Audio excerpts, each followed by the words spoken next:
So, before we go finish off these last couple levels, I am going to go get that secret that I definitely saw the first time. I'm so proud of you. None of you can prove otherwise that I did not know this was here.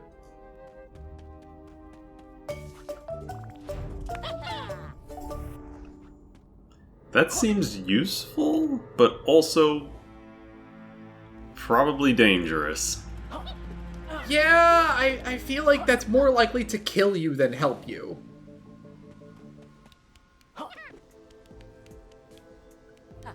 It's also not really of huge benefit to speedrunners because it comes so late.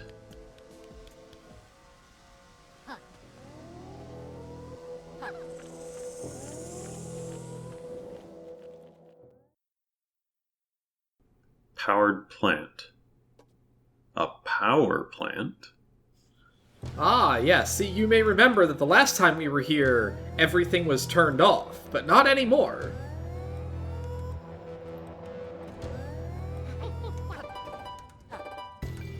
Thanks, Laylee.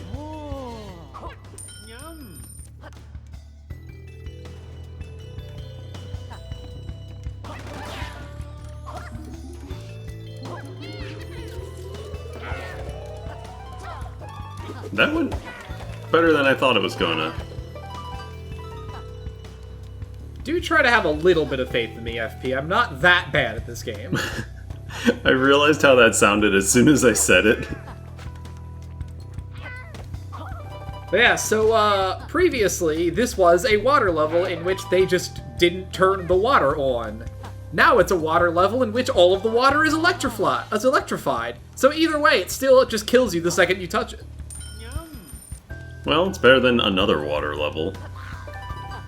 There's a lot of them in this game. There's a surprising amount of them. Oh, it's instant. It's lava.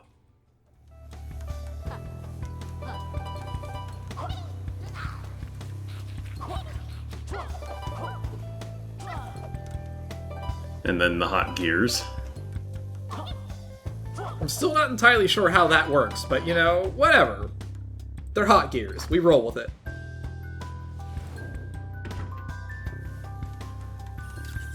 The hot gears that are so hot that you can't... They don't go out in the water, don't kill you instantly, but the water does.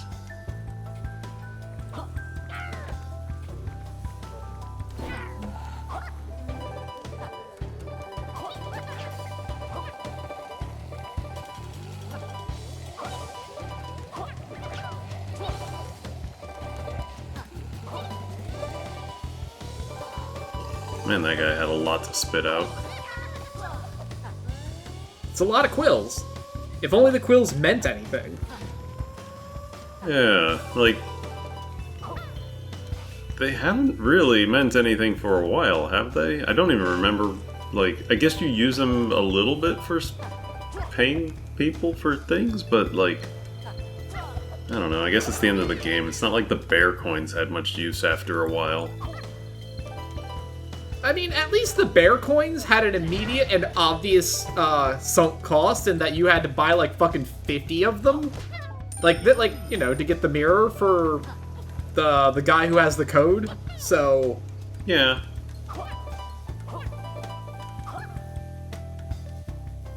Yeah, that's true. At least they save. And I guess... If you know, it's not like this game doesn't have things to dump quills into. Like, you could buy any number of the aesthetic tonics. They all look like shit, and there's no reason to ever use them, but, you know, you could. So it's more the fact that you're hoarding them, or more the fact that you're hoarding them is more just you don't feel like buying any of the stuff that you could be using them on. Yeah, that's fair. Okay. Well, see, like I only see what's presented in the videos. So without seeing the shop, I guess I might have seen the shop in an early video, but like, when was that? A while ago. Also, it's not like any of them are done, like, the aesthetic tonics aren't really done well. Like, the ones that reduce bit depth, like the 8-bit ones or the 16-bit ones, like, they don't, like, if they actually made the game 8-bit, like, if they did something cool, like, they actually redrew, like, Yooka to have, like, a real-ass 8-bit sprite, like, that would be worth spending the quills on. But it doesn't. It just does this really shitty, like, downsample on the entire screen. Yeah. Which, to be clear, absolutely makes sense in terms of, like, that's what you would have to do in order to, you know, for a game of this game does not have the budget to redraw all 40 of its levels in 8-bit. Absolutely not. No game would do that for just a bonus. But yeah, like a sprite replacement, just a single one, would be a fun way to handle it. Or like an N64 one where they have an N64 model or something, you know? That one actually does exist. Oh, that does? That's the only one that does. Classic Yooka, which again, it's not as good as like a real-ass N64 model, but it's pretty close. Well, I think part of it is you're just not going to get close to the N64 models without, you know, the old shaders and stuff like that. It's going to look like N64 with modern lighting. And I'll admit, sometimes I kind of dig that low poly modern shaders look that you see in some indie games these days. I do think it's fun, but you know, it's got to be usually has to be done right.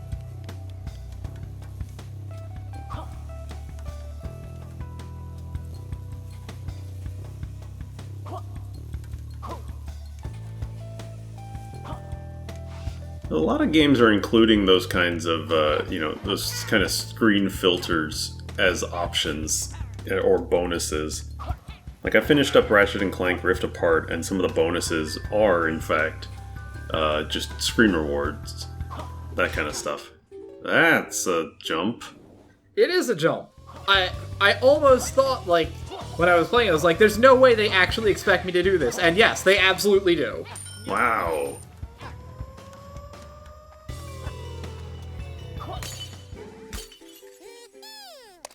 Anyway, it's just the screen thingies are kind of fun to look at, but I feel like they're better for just the photo modes and not to actually like play with, because it's I don't know. I don't feel like I would play with them. They're just kind of there.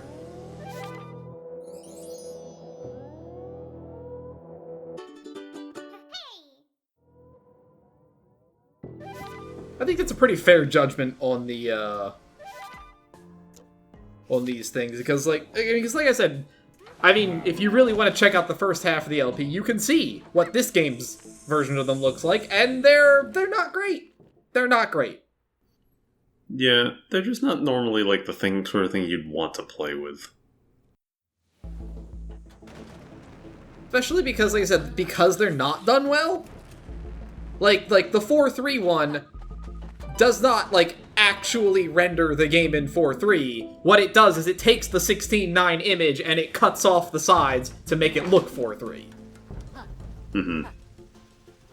And the same with the, I forget what...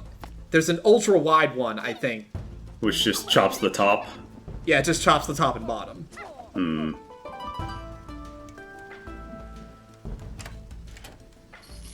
Yeah, it's a bit lazy. Now, to be fair, I mean, what is the other option that they're gonna do? Like, what is the answer? Because they're not actually gonna render it in ultra-wide. Or 4.3, I don't know, the best they could do is it goes to a 4.3 resolution and then you get a higher up and down viewpoint, but I don't know. It's hard to say how they would, you know, or should do it. I guess you can't go there. It really looks like a secret. I don't know why that's there. Why are those breakable boxes there? Yeah. Probably to signal, like, hey, this was part of the previous level, but, like, yeah.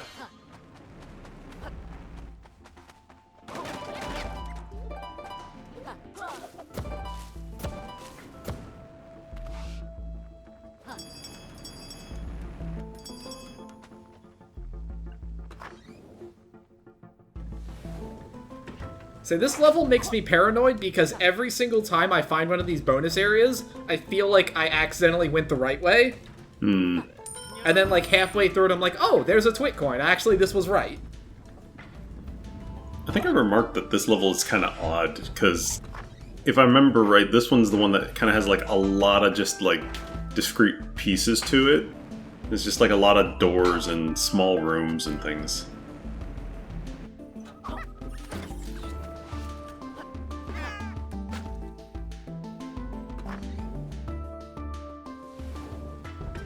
Like, I guess the theme of this level is, or just like I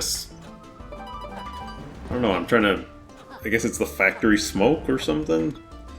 It's supposed to be the smog, but yeah, like, the closest thing it gets to an actual theme are like these clouds. And, you know, they work exactly like you think they do. Yeah, but I'm also talking like the actual, just the setting. I guess it's skyships and smokestacks.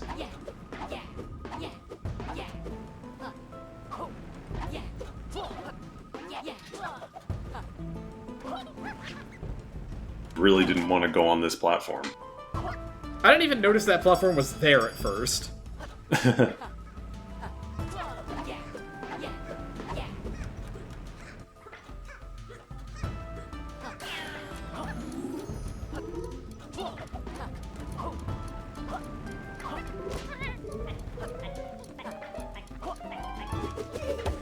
Boy, they really gave you some time for that. Oh.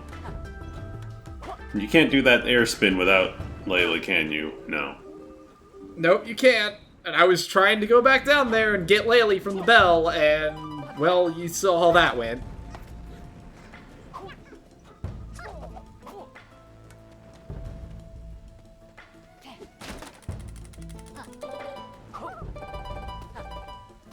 Is this one for a coin?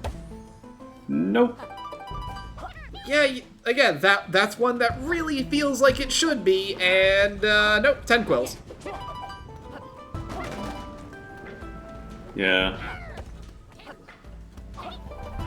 It's just odd what they decide is a coin-worthy one and what isn't. Like that, you had to notice, hey, there's a thing all the way on the side here, and have Laylee, bring it all back. Oh. I saw the thing in the corner, and I was like, that looks like a thing, I should check it out, and it wasn't. Yeah, no, I see it.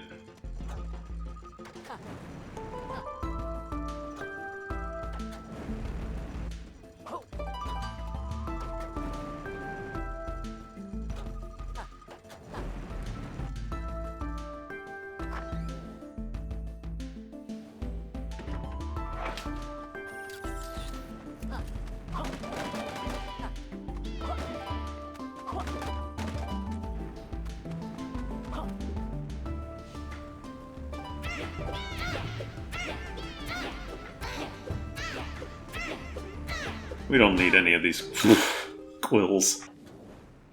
It's true, we do not, in fact, need any of those quills, because we're not going to get any of them. But apparently, oh. I was gonna say, apparently you have to take that, but I didn't realize you could just drop down to that platform.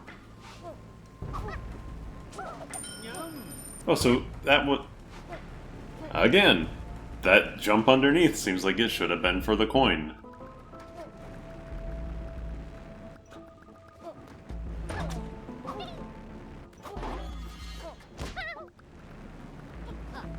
Well, I hope none of that was important. You know, by the time I realized that's where the door was, I was like, you know what? I'm getting out of here.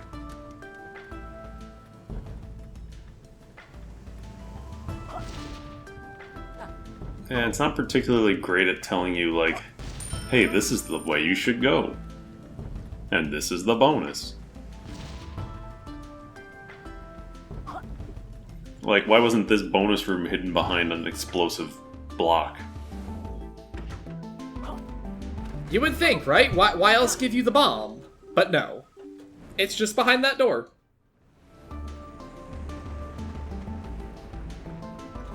Do you have no quills? At this point? I feel like I'm ripping on this game too much, but like, it's just me thinking about it pieces from the design perspective, because, I don't know, that's what I do. Oh no, we have like 80 quills. We don't have 0. Oh, okay. They took lenience on you. Didn't make you lose any. No, you lose all the quills you've gained since the last checkpoint when you die. Oh, okay. But yeah, like, I feel like I'm just ripping on this game a lot, but like, it's just pieces of, like, the designer in me looking at things and being like, this, whatever it is, strikes me as odd. And because overall, this game is really good. Like, I don't think we're gonna dispute that. I feel like before I played Kaze, I would have called it really good, and now I would just call it sort of like... pretty good? It's maybe a little better than okay, but like... certainly it's closer to okay than great. Mm-hmm. We were talking about it when you were playing Kaze, and I think it's kind of like... This game is slower. Kaze was a lot more fast and fluid with what it was asking you to do. And DK is kind of the same way, Tropical Freeze. The most Tropical Freeze slows you down is when you're doing the little, I pounded a fruit plant and I gotta collect some bananas. But other than that, like, it keeps you pretty fast overall. Yeah, and I definitely think the slower pace hurts this game because, like, not because it is bad for the game it is trying to be, but because it is a game that is trying so hard to ape Tropical Freeze that there's like a style mismatch going on. It's almost like it's got a collect-a-thon problem inside the platformer a little. And that makes sense a little bit because, what it started as. Right, that's what Yooka-Laylee 1 was, and it's understandable that they would take some of those design principles into the 2D realm. Yeah. But I think even like DKC 3, which also had a little bit of that collect-a-thon-y vibe in places, handled it much better than it's done here. Mm-hmm. Yeah, I think it just comes down to pace. This game is really content to just slow you down to do a bonus challenge at any given time. And so it feels like these levels take way longer than I think they need to. And they're not even that long. Like, on average, they're like 7-8 minutes, maybe? Which is long for a DK-inspired type of level, but yeah, that's how it feels.